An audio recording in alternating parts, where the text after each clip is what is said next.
Hello students, welcome to channel. आज हम जो है अलजेब्रा की जो यूनिट 1 है उसके अंदर उसका नेक्स्ट लेक्चर करने जा रहे हैं। सो लास्ट लेक्चर में हमने क्या देखा था?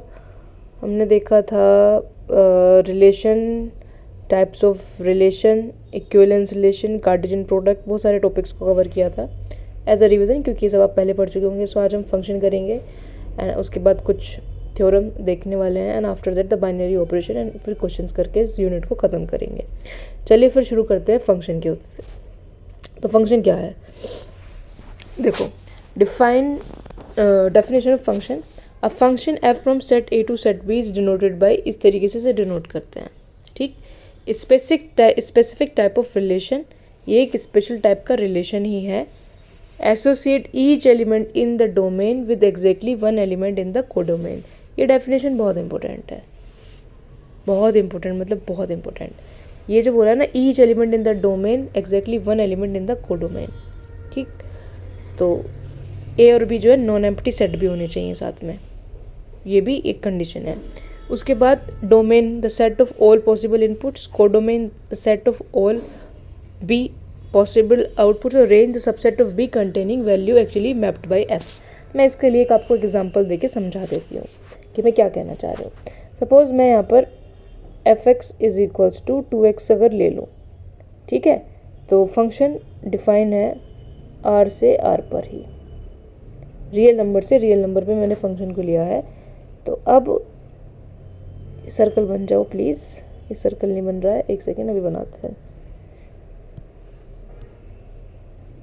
सबको हटाती हूँ, फंक्शन मैंने डिफाइन कर दिया, आपको ध्यान देना है। तो देखो, फंक्शन जो है डिफाइन है आर टू आर, ठीक है। थोड़ा मेरे पास पेन का प्रॉब्लम है, इस वजह से दिक्कत आ रही है, ठीक है। फंक्शन डिफाइन है आर टू आर और फंक्शन है F X is equals to 2x। अब यहाँ पर मैं 2 सर्कल लेती हूँ, अगर ये बन जाए तो नहीं बनेगा, ऐसे बन जा रहा है, ये फंक्शन है। तो अगर मैंने x का वैल्यू अब r से r है तो मेरे पास चॉइस है, x के लिए मैंने 1 लिया तो मुझे मिला 2, ठीक है। फिर मैंने 2 लिया, ठीक है, यहाँ पे वैल्यूज़ हैं 1 2 3 4 सब, तो मुझे मिलता है 4। फिर मैंने 3 लिया तो फिर मुझे मिलता है 6। इस तरीके से मुझे हर किसी के लिए वैल्यू मिल रही है। -1 के लिए मुझे -2 मिलेगा, जो कि यहाँ पे भी रिप्रेजेंट मतलब है मेरे पास। तो ये फंक्शन है। और यहाँ पे ख़ास बात क्या है कि each element of the domain, जो भी डोमेन का हर एक एलिमेंट है उसके लिए मुझे यहाँ पे वैल्यू मिलनी चाहिए, एग्जैक्टली वन एलिमेंट। ऐसा ना हो कि मैं बोलूँ F X is equals to X square की मैंने बात करी तो -2 भी मेरे को 4 देता है और 2 भी मेरे को 4 देता है, तो ये तो चल जाएगा।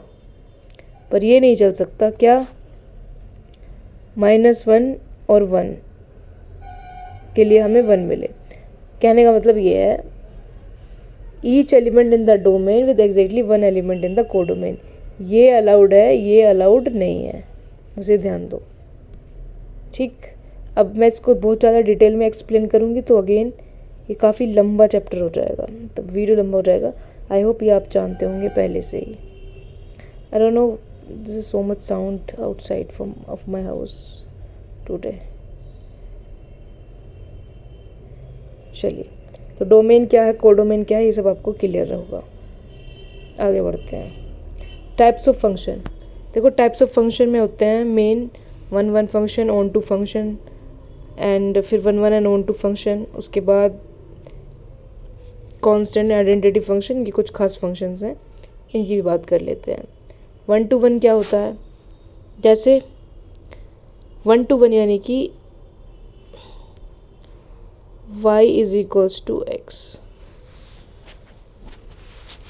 हर एक एलिमेंट एक अलग एलिमेंट से जाके मैप हो रहा है। No different input share the same output. अगर मैंने 2 और -2 डाला तो ये हमें 4 देगा, तो ये इनटू नहीं रहा, ठीक है, हालांकि ये ऑन टू हो जाता है, बस ये अंतर है। सॉरी, मैं एक साथ 2 चीज़ों को कंबाइन नहीं कर सकती, ठीक है। यही है बस। ऑन टू फंक्शन में क्या होता है, a function is surjective if the range is equal to the codomain every element set B has at least one pre image in set A. हर एक एलिमेंट की एक प्री इमेज होनी चाहिए, यानी कि range set is equals to क्या हो जाए, कोडोमेन हो जाए। रेंज सेट इक्वल्स टू क्या हो जाए, कोडोमेन हो जाए। 1 to 1 क्या होता है, जो फंक्शन 1 भी है और ऑन टू भी है। जैसे कि एग्जांपल के लिए y is equals to X की अगर मैं बात कर लूँ, ठीक है, यही है। कांस्टेंट क्या होता है कि हर एक वैल्यू पे हमें कांस्टेंट, जैसे सपोज मैं डिफाइन कर दूँ F X is equals to C, R से आर पे, कि आप एक्स की जगह कुछ भी डालो पर आपको हमेशा सी ही वैल्यू मिलेगी। या वाई जैसे कि X Y F X is equals to 1, यानी कि एक लाइन इस तरीके से हर एक इनपुट के लिए आपको क्या वैल्यू मिल रही है, 1 मिलती जा रही है ये लाइन। तो ये है। उसके बाद आता है आइडेंटिटी फंक्शन, यानी कि सेम उसी पर मैप हो जाए, जैसे कि y is equals to X, that's it. इसमें इतना ही। समरी के लिए आप देख सकते हो, ये आराम से ये आपके लिए है, देख लेना। अब हम चलते हैं अपने नेक्स्ट टॉपिक की तरफ, दैट इज थ्योरम्स। थ्योरम बहुत इंपॉर्टेंट है। तो fundamental theorem on equivalence relation क्या होती है, पढ़ लो थ्योरम को ध्यान से। पुराना जो पढ़ चुके हैं उसी को बस एक थ्योरम के नाम से रिप्रेजेंट कर रहे हैं। क्या कि let R be an equivalence relation on a non empty set S. R क्या है, एक इक्विवेलेंस रिलेशन है on a non empty set S. The set of all distinct equivalence classes of R from partition of S. सबसे पहले इसको क्या होना पड़ेगा, एक equivalence relation non empty set S पर set of all distinct equivalence class R forms a partition of S. जितनी भी वो डिस्टिंक्ट इक्विवेलेंस क्लास होती हैं वो पार्टीशन बनाती हैं सेट एस का, ये मैंने आपको बताया अभी। उसके बाद इसका कन्वर्सली क्या है, any partition of S defines an equivalence relation. हर एक पार्टीशन, जैसे ये डायग्राम को समझना,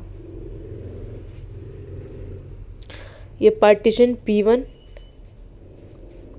ये पार्टीशन P2 और ये पार्टीशन P3। तो ये एक इक्विवेलेंस रिलेशन, एक डायग्राम के थ्रू ये कोई इक्विवेलेंस रिलेशन होगा। ये कोई क्लास ए होगी, ये कोई क्लास बी होगी, क्लास सी होगी, ठीक। और इक्विवेलेंस क्लास तभी तो डिफाइन होती है जब हम इक्विवेलेंस रिलेशन डिफाइन करते हैं कि रिफ्लेक्सिव, सिमेट्रिक, ट्रांजिटिव, ठीक। अगर आपको पता चल गया कि पार्टीशन हो रहा है तो यानी कि ये इक्विवेलेंस रिलेशन भी बना देगा। ये है fundamental theorem on equivalence relation, that's it. इसका प्रूफ है, ये आप लोग खुद पढ़ सकते हैं, ठीक है। प्रूफ दिखाने का सेम तरीका, non empty for any A belongs to S, at least हर एक क्लास के अंदर एक एलिमेंट तो बैठा ही रहता है, खुद तो बैठा रहेगा ना। By reflexivity A comma A belongs to R, thus A belongs to this class A, तो classes are non empty. Union A belongs to its own class, the union of class to cover the entire S. Disjointness जो हम पहले पढ़ चुके हैं, वही सब चीज़ें हैं। टू क्लासेस या तो एग्जैक्टली सेम निकलेंगी या फिर वो बिल्कुल डिस्टिंक्ट रहेंगी। इसके बाद आता है क्वोशिएंट सेट क्या होता है, इसको पढ़ लो। क्वोशिएंट सेट क्या है, the quotient set of S by the equivalence relation R is the set of all equivalence classes of S. ये है बस। क्या है quotient set, the quotient set of S by the equivalence relation R is the set of all equivalence classes of F, यानी कि equivalence classes का set, ठीक है। यही तो है क्वेश्चन सेट। जैसे अभी हमने वो क्वेश्चन किया था प्रीवियस वाले में, जहाँ पे जब हम 3 से डिवाइड कर रहे थे, तो एक 0 की क्लास थी, एक 1 की क्लास थी और एक 2 की क्लास थी, ठीक। तो क्वेश्चन सेट क्या हो गया उस z के लिए, क्वेश्चन सेट उस क्लास के लिए क्वेश्चन सेट क्या हो गया, quotient set S by equivalence relation R is the set of all equivalence classes. तुम इसका सेट बनाकर जब एक डाल देते हो और इसकी रिप्रेजेंटेशन क्या होगी, इसकी रिप्रेजेंटेशन होगी एस बाई आर, ठीक। जो भी वो सेट रहेगा तो z by R, that's it. अब यहाँ पे एग्जांपल के लिए पार्शियली रिलेशन इंटीजर्स पे लिया है, इवन और ओड के लिए। तो एक इवन की क्लास थी, एक ओड की क्लास थी, हमने ये एग्जांपल भी देखा था। तो क्लियर है। चलिए अब जो है आगे चलते हैं। पार्शियल ऑर्डर रिलेशन, जैसे इक्विवेलेंस रिलेशन होता है वैसे ही एक पार्शियल ऑर्डर रिलेशन है। इसकी डेफिनेशन को भी आप देख लो क्या है। पार्शियल ऑर्डर रिलेशन क्या है? A relation R on set is a partial order relation if satisfied, reflexive तो हो बट यह सिमेट्रिक के साथ क्या हो जाता है, एंटी सिमेट्रिक हो जाता है। दैट्स इट, एक इतना ही चेंज है, बाकी सब सेम है। एंड ट्रांजिटिव का कंडीशन सेम रहने वाला है। A B belongs to R, B A belongs to R, but A is equals to B, antisymmetric की डेफिनेशन। That's it. आगे चलें। एग्जाम्पल, इसको पार्शियल ऑर्डर सेट को पोस्ट सेट्स बोलते हैं। जब आप डिस्क्रीट पढ़ेंगे तब आपको बहुत सारा मिलेगा पढ़ने के लिए। The relation on the set of real number, the subset relation on the power set of any set, the divisibility relation, ये सब क्या है, एग्जाम्पल्स हैं। ठीक है, चलिए अब चलते हैं आगे। And the final thing, the binary operation.